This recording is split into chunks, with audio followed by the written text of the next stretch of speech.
Andrew, a penalty save today. Could you walk us through the thought process afterwards? Yeah. I mean, you mean before it? And Yeah, it sorry, happening? before, Okay. Yeah. Depends obviously in the striker's favor, whoever's taking his favor. You get your gut instinct. You figure out where you're gonna go. Try and watch what he's gonna do in his run up, and pick your side and dive. And I just want to make sure I got to the corner. He didn't quite get it in the corner. Made it a little bit easier, but it's in my third game or third proper game here. I'm kind of like happy to get one of those in the locker, I'd say. Try and make a bit of a name for myself here. So happy that came off, but still, more I guess disappointment that we dropped a couple points. On the equalizer, it looked like you hit it off the post there. Yeah. I don't know, what's your mindset after that when you make a save and you... Yeah, that was like one of the best days of my life. I was pretty bummed, honestly. It's an unlucky bounce. If that drops anywhere other than where it fell, we clear it. I think it was like I touched it onto the post, and I think it hit the back of my hand, or crossbar or something like that, and ended up falling to the only spot we didn't want it to be in. We can watch it back and be like, who could have got there, who might have got there, but it's tough. Yeah, Andrew, Coach did lament the fact that one of your guys did not get there. It felt like it sat there for a while, and Yeah. I mean, you were down, but in terms of your defensive crew there, what are they thinking? What do they say after this one? After that goal? Yeah. Yeah, I mean, obviously the centre backs are in the wall. It's the big body is trying to get in the way. It's guys were hustling across. You see Cody slide. You see Obed tracking back. It's like, I don't know. I need to watch it back a few more times to figure out who might have got there. I think there's just some general frustration that no one did, but it's like no one's pointing a finger at an individual.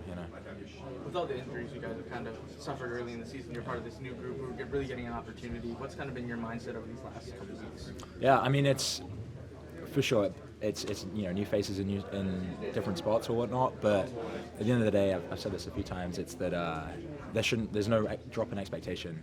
It's next man up. That's something that we talk about. While it's my name on the team sheet, I'm going to be trying to do the job that's expected of the goalkeeper for the Sounders, and same goes for any other position on the field. As guys come back, you want to try and put a bit of pressure from below generally, and the guys that are starting over your expected starters at the moment,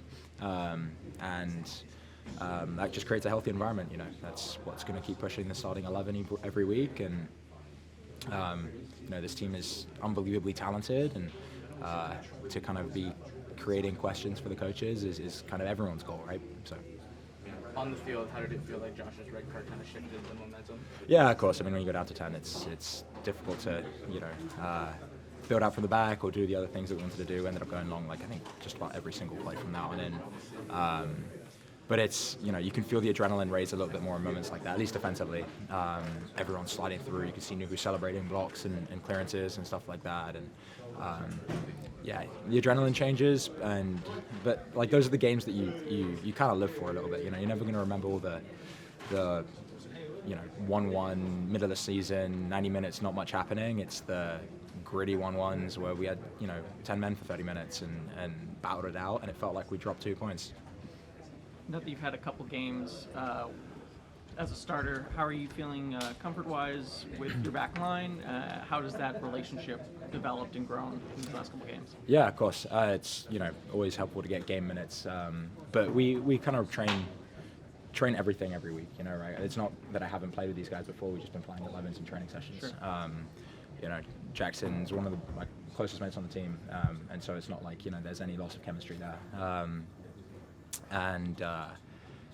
That kind of speaks about the next man up mentality too. It's that whenever someone does step into a new position or a position, there's no change in relationships, there's no change in expectations, the roles are the same, and everyone's trying to execute as best they can. How would you assess the general level of frustration, or maybe, I don't know, maybe... Yeah, I mean, definitely frustration. We're 3 complete games in. It feels like week 4, I think I said this the other day, with that Philly washout. So to not have a win yet is definitely frustrating. It is a long year, and we were dominating that game for 60 minutes and could have had a lot more. And so I still think that there's like plenty more to be excited about than any form of apprehension. And even defensively, when you go down to 10 men, the bodies on the line, the like defensive effort and energy, I think that stands you in good stead as opposed to kind of causing any creating any cause for concern.